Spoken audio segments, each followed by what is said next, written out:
Olá para todo mundo, seja muito bem-vindo ao Perspectiva, programa da TV Assembleia que está debatendo diversos temas relevantes e que tiveram impacto nesse ano de 2020 em toda a população, não apenas do Brasil, como principalmente de Mato Grosso do Sul.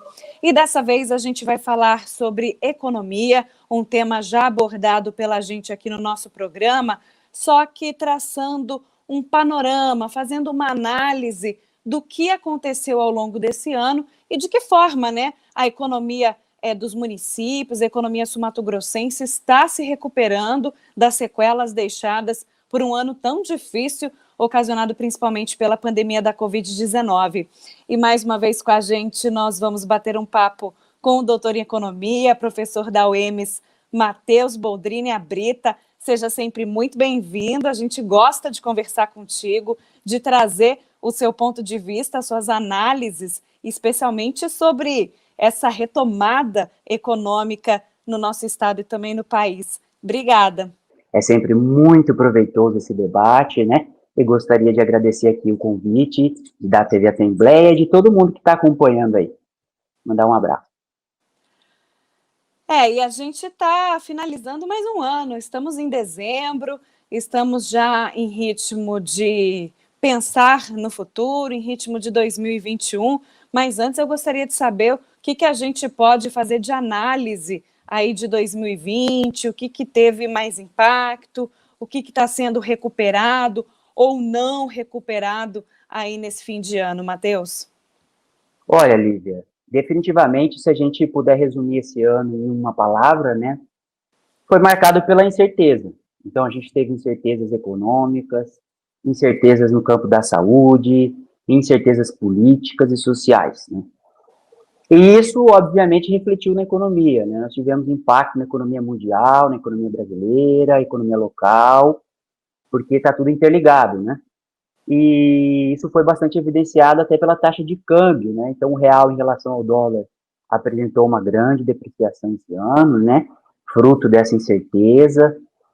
Dois elementos importantes que aconteceram esse ano e que nos ajudou foi sem dúvida a redução da taxa básica de juros da economia, que ficou dentro do patamar mais baixo da história, né? Apesar dos spreads bancários ainda não terem acompanhado essa redução, né? Spread bancário é aquela diferença do custo de captação das instituições financeiras e o que ela cobra quando ela repassa esse recurso, né? Então, esse spread não acompanhou tanto essa queda da taxa básica de juros, mas isso foi importante para estimular a economia nesse momento difícil, né?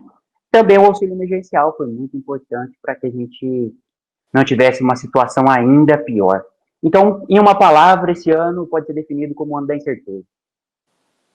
E, Matheus, a gente observando as notícias que já circulam no segmento da economia, principalmente se tratando da recuperação dos estados de maneira isolada, até o momento a gente observa que Mato Grosso do Sul se destacou, né? Não digo assim, superando expectativas maiores, mas está apresentando números interessantes, inclusive no que diz respeito à balança comercial, a expectativa aí de um PIB muito superior ao de outros estados, assim como Mato Grosso do Sul. Acredito que também outras regiões possam ter tido números positivos. É o que se deve, então, por exemplo, esse fato de Mato Grosso do Sul ter se saído melhor, por exemplo? Olha, a gente pode apontar diversos fatores aí para o Mato Grosso do Sul, dentre os estados aí da federação, ter um dos desempenhos melhores, né? A gente não pode dizer melhor, porque a gente está numa recessão enorme, né, esse ano, mas menos pior, vamos dizer assim. E tem que ser comemorado sim, por que não?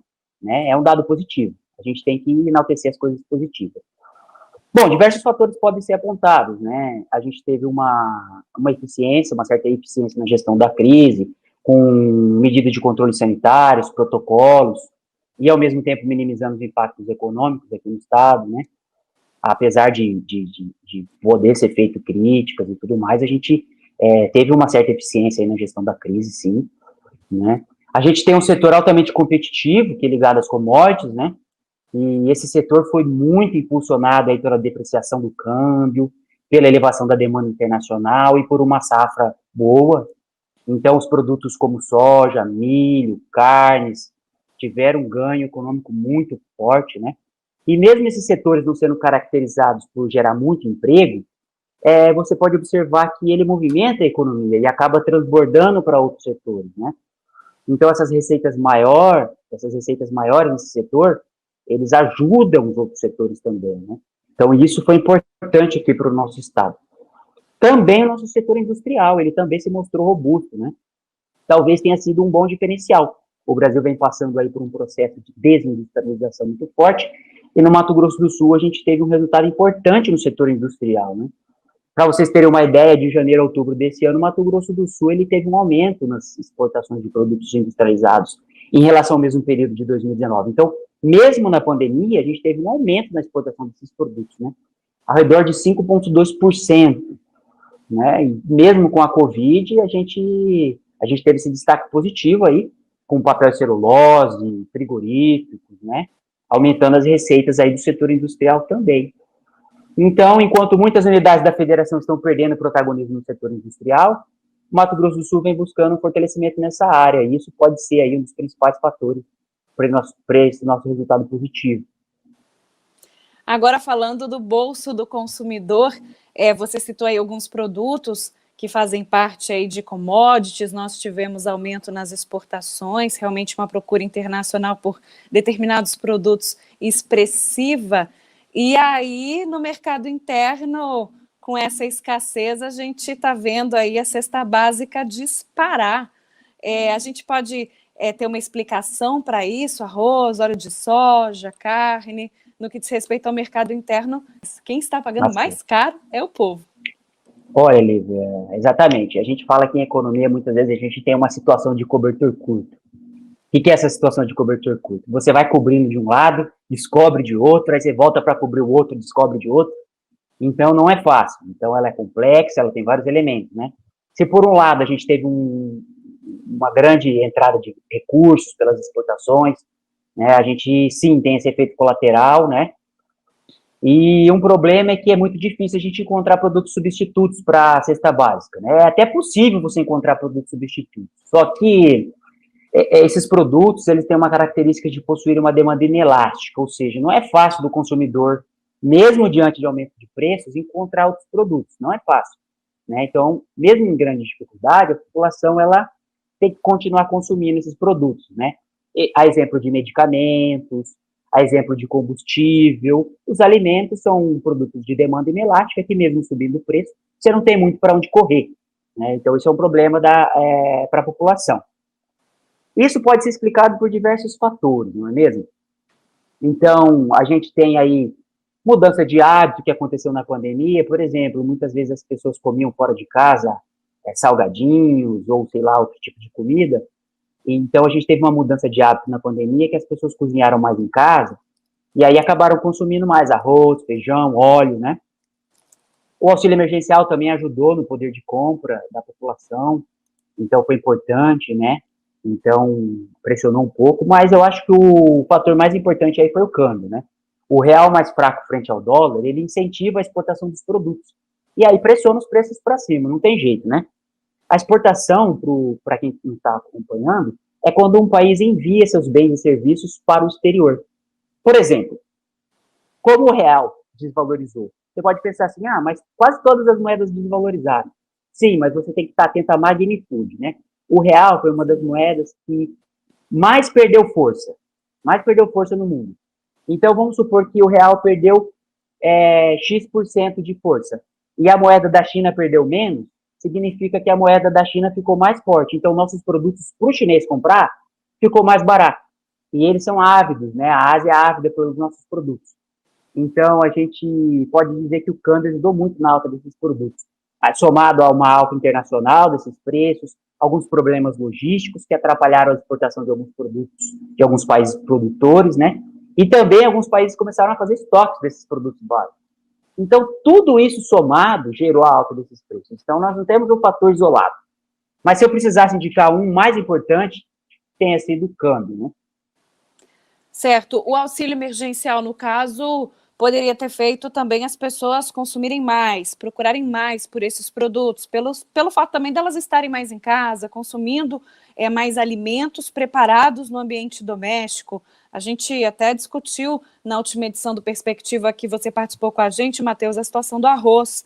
E a gente pode exemplificar também com os produtos da construção civil, muito procurados e que tiveram uma elevação assim absurda, só que também com uma certa escassez no mercado. Então, acho que uma coisa vai levando a outra no que diz respeito a esses produtos que a gente diz que não são de primeira necessidade, mas que fazem parte do cotidiano.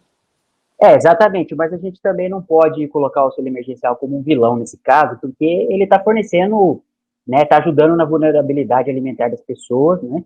Então ele não pode ser encarado como um vilão nesse momento, não, de modo algum, né? Ele foi fundamental e isso evidencia, né, que ajudou no poder de compra da população e que ela procurou sim produtos essenciais, né? Mas a gente precisaria fazer um estudo detalhado, né, para que a gente consiga dizer que foi este ou aquele fator o principal, né? Eu não tive a oportunidade ainda de fazer esse estudo, mas eu acho que a taxa de câmbio, sim, influenciou mais nessa alta, porque a procura internacional está muito forte, somada à desvalorização do câmbio, isso, sem sombra de dúvidas, ajuda nas exportações, né? E aí, exportando mais, o preço tende a ficar mais caro aqui no mercado interno. Então, eu colocaria até o auxílio emergencial no segundo ponto aí. E agora falando sobre 2021, que é realmente o que todos querem saber, atravessamos 2020, sobrevivemos na medida do possível. O que esperar nesse segmento da economia do ano que vem? Olha, a gente ainda a gente tem que acender um alerta aí para observar como é que a economia vai se comportar quando o auxílio emergencial for sendo retirado, né?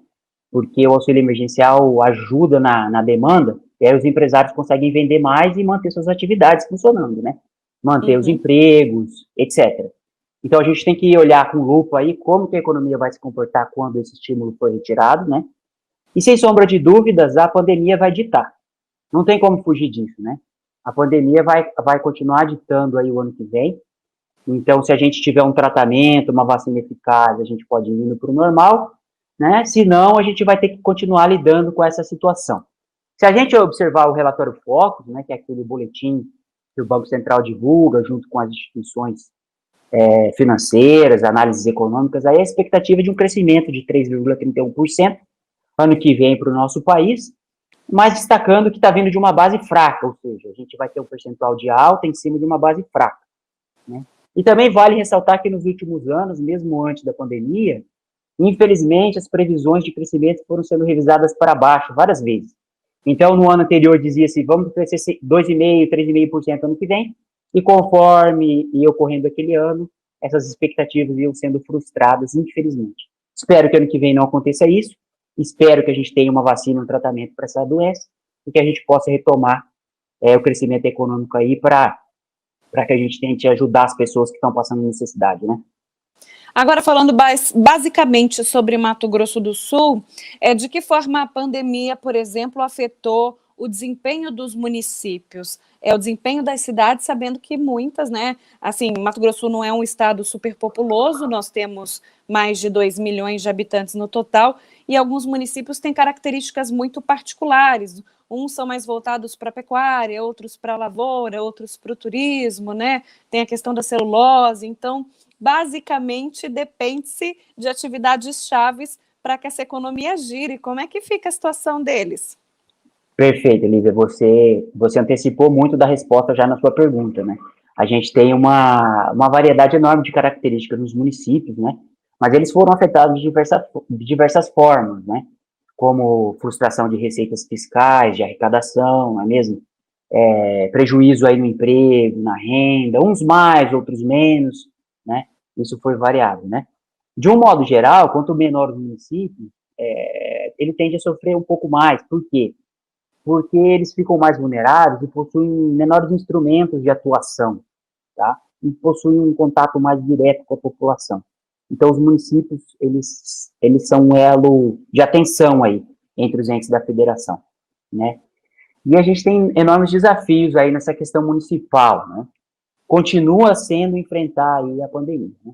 Se a gente conseguir um tratamento ou uma vacina eficaz, né, as coisas podem ir voltando ao normal, mas se a gente tiver um recrudescimento, como a gente está observando na Europa, em outros locais, inevitavelmente a gente vai ter impacto na economia, né? Essa dicotomia entre saúde e economia é totalmente equivocada, né? As duas coisas são duas faces de uma mesma moeda, ou seja, uma melhor condição de saúde ajuda a economia e uma melhor economia também ajuda a saúde. Né? Estudos preliminares demonstram que os países que são mais eficientes e rápidos no controle da pandemia também possuem resultados econômicos melhores no segundo momento. Né? Então, esses problemas devem ser enfrentados em conjunto, né, com uma análise multidisciplinar de especialistas em economia e saúde, para encontrar as melhores soluções. Né? Outra coisa importante também é que esses assuntos técnicos não devem ser politizados. Né? A política, assim como o futebol, muitas vezes vai para o campo das paixões e não da racionalidade. Então, a gente tem que manter os pés no chão, assunto técnico, assunto político, né? Então, se as prefeituras adotarem um planejamento estratégico, elaborado por técnicos e especialistas com transparência, democraticamente, né? Isso por si só já ajuda a diminuir um pouco o nível de incerteza que prejudica demais a tomada de decisão dos trabalhadores e dos empresários. Né? Então, coordenar de um modo eficiente todos esses atores socioeconômicos pode ser decisivo aí para melhorar o emprego e renda dos municípios. Evitar decisões intempestivas, informações desencontradas, desinformação, politização em temas técnicos, isso tudo não vale só para municípios, mas para toda a sociedade. Né? Mas, certo. sem sombra de dúvidas, o município ele não está isolado, né? Então, é importante uma força-tarefa coordenada entre o governo federal, os estados, os municípios, toda a sociedade civil, para enfrentar esse desafio que é enorme que a gente está atravessando. E não vai ser rápido, né? Nós vamos ter consequências disso por um bom tempo. Então, um ponto relevante é utilizar os recursos escassos com sabedoria. Ou seja, você alocar esses recursos de maneira inteligente em setores e áreas que podem trazer efeitos multiplicadores positivos para toda a economia, né? Então, isso é muito importante também. Por exemplo, às vezes você alocar o recurso em um setor ou em outro setor, se você tem que fazer essa decisão, coloque no setor que pode gerar mais multiplicadores aí para toda a sociedade, multiplicadores positivos. Certo, e agora falando sobre um ponto específico que você colocou na sua resposta, Matheus, a respeito da responsabilidade dos prefeitos na manutenção da empregabilidade para gerar renda ali para o seu município. Passamos por eleições municipais há pouco tempo, inclusive com eleição e reeleição, novos nomes que já estavam na gestão, na última gestão, e de que forma eles podem trabalhar justamente para fazer a manutenção dessa empregabilidade, para conseguirem retomar a economia de seus municípios e com a responsabilidade deles nesse contexto geral econômico que forma, né, Mato Grosso do Sul. Certamente, a adoção de um planejamento estratégico que perpasse por programas inovadores, alguns incentivos, também é fundamental para enfrentar esse cenário complicado que a gente está atravessando, não é mesmo?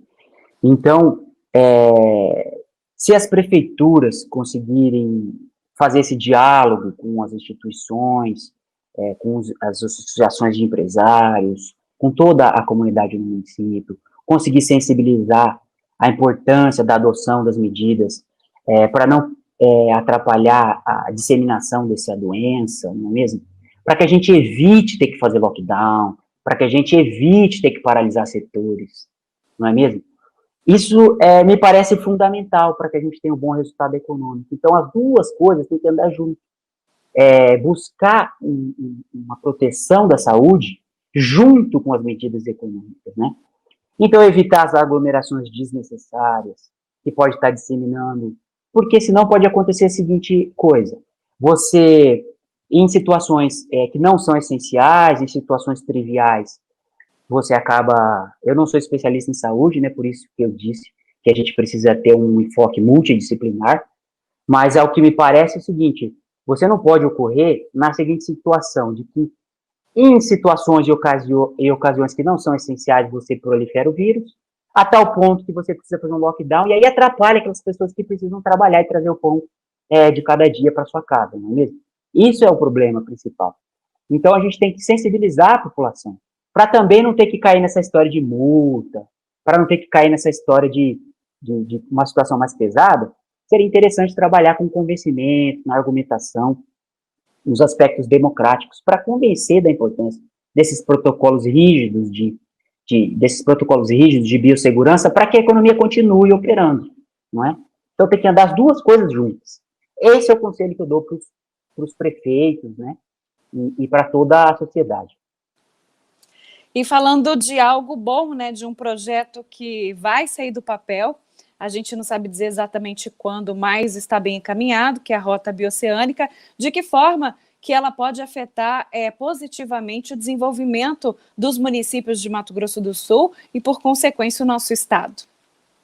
Olha, Lívia, nós na UEMS, a gente tem um projeto estratégico, né, sobre a Rota Bioceânica, né, que é o UEMS na Rota, coordenada pelo professor Ruberval e diversos outros pesquisadores. É um projeto muito, muito sério, muito forte na nossa instituição.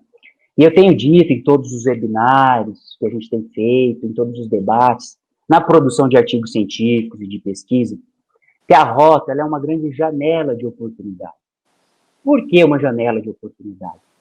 Porque ela precisa ser construída também. Precisa ser construída por parte da sociedade civil, por parte da população, por parte dos empresários, da academia, do Estado. É um desenvolvimento que precisa ser construído. Por quê? Porque benefícios imediatos nós teremos, né? Redução dos custos produtivos, melhora de competitividade do nosso agronegócio, ganhos comerciais, possibilidade de fomento do turismo, possibilidade de geração de emprego e renda. Só que também a gente tem desafios para os municípios, né? Então, a gente tem possibilidade do crescimento desordenado. A gente observa que os municípios que passam por um crescimento muito desordenado podem resultar problemas sociais, como criminalidade, problemas de saúde, diversos outros problemas, né? Então, a gente tem esses desafios também na saúde, na segurança, na educação dos municípios. Problemas com drogas, armas, criminalidade, degradação do meio ambiente. Então, por isso que eu destaco que é uma janela de oportunidade para o desenvolvimento. Por isso que é fundamental que esse projeto seja encarado como uma janela de oportunidade para o desenvolvimento, passando por políticas públicas junto com a sociedade civil, para minimizar esses impactos negativos e potencializar os benefícios. Ou seja, para que esse projeto não seja apenas uma rodovia, mas sim a integração entre os povos, e que possibilite a geração de emprego e renda e desenvolvimento sustentável, porque vai ser, se possível, né?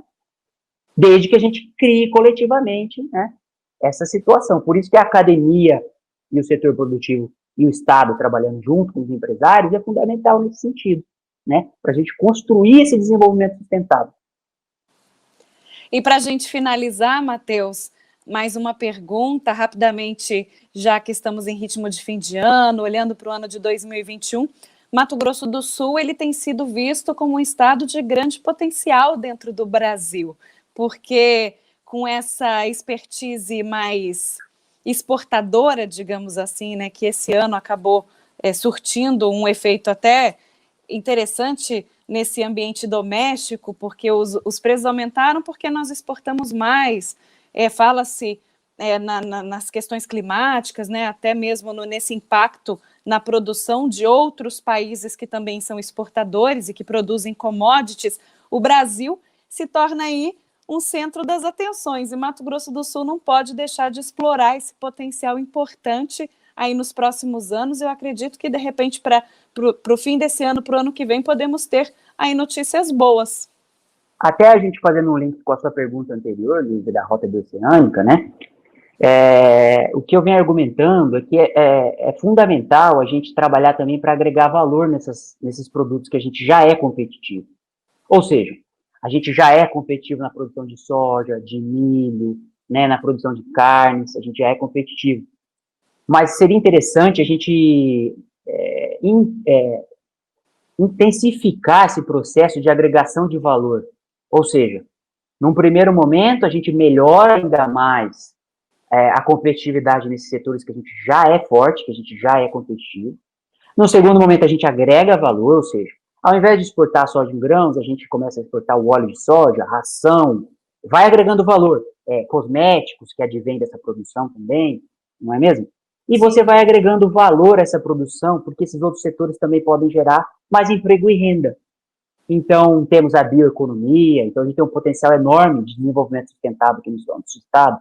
Por exemplo, alguns produtos que têm um potencial enorme de cosmético, medicinal, que a gente pode trabalhar para agregar valor a essa produção de um modo sustentável, valorizando a nossa cultura, valorizando o nosso meio ambiente e a nossa competitividade, né?